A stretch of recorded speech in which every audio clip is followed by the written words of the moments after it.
আপনি কি জানেন শয়তান কেন আজীবন জাহান্নামে থাকবে? তো চলুন তা জানার আগে আল্লাহকে ভালোবেসে থাকলে ভিডিওতে একটা লাইক এবং চ্যানেলটিকে সাবস্ক্রাইব করি।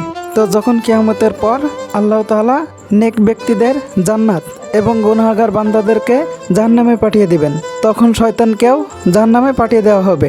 শয়তান 1,00,000 বছর জাহান্নামে পড়ে থাকবে। তখন আল্লাহ তাআলা হুকুম দিবেন, শয়তানকে জাহান্নাম থেকে নিয়ে আসো, এবং হযরত আদম আলাইহিস সালামকে জান্নাত থেকে নিয়ে আসা হবে। তারপর আল্লাহ তাআলা শয়তানকে বলবে, হে শয়তান, তুই আমার নাফরমানি করেছিলি যখন আমি তোকে হযরত আদম আলাইহিস সালামকে সিজদা করতে বলেছিলাম। আজ হযরত আদম আলাইহিস সালাম তোর সামনে দাঁড়ানো, আজ যদি তুই তাকে সিজদা করিস তাহলে আমি তোকে ক্ষমা করে দিব। তখন শয়তান বলবে, হে আল্লাহ, যখন আপনি আদম আলাইহিস সালামকে সৃষ্টি করেছিলেন তখন আমি তাকে সিজদা করতে অস্বীকার করেছিলাম, আর যখন সে কবরে ছিল তখনও আমি সিজদা করতে অস্বীকার করেছিলাম, আর আজও আমি তাকে সিজদা করব না। এরপর আল্লাহ তাআলা দ্বিতীয়বারের মতন বলবে শয়তানকে জাহান্নামে নিক্ষেপ করার জন্য, এবং সবসময় শয়তান জাহান্নামের আগুনেই জ্বলবে।